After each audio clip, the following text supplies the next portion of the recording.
அமெரிக்கத்தின் சில பகுதிகளில் பலத்த காற்று வீச வாய்ப்புள்ளதாக அதிகாரிகள் குடியிருப்பாளர்களை எச்சரித்துள்ளார்கள்.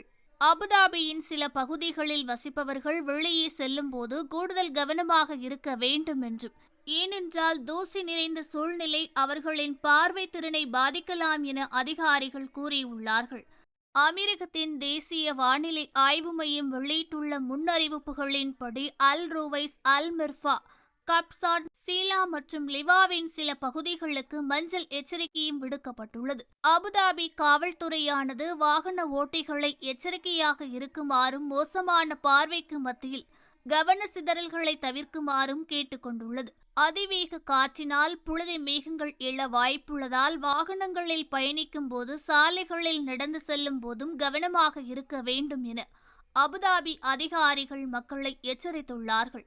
கட்டிடங்களுக்குள் தூசி மற்றும் அழுக்கு நுழைவதை தடுக்க கதவுகள் மற்றும் ஜன்னல்களை மூட வேண்டும் என அல்தப்ரா பிராந்தியத்தில் உள்ள நகராட்சி கூறியுள்ளது.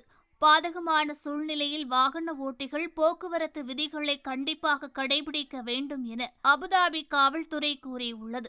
ஓகே ஃப்ரெண்ட்ஸ், இது போன்ற நியூஸ்களை உடனுக்குடன் தெரிந்து கொள்ள எங்கள் ரேஸ் தமிழ் சேனலை லைக் பண்ணுங்க, ஷேர் பண்ணுங்க, கமெண்ட் பண்ணுங்க, மறக்காம சப்ஸ்கிரைப் பண்ணுங்க.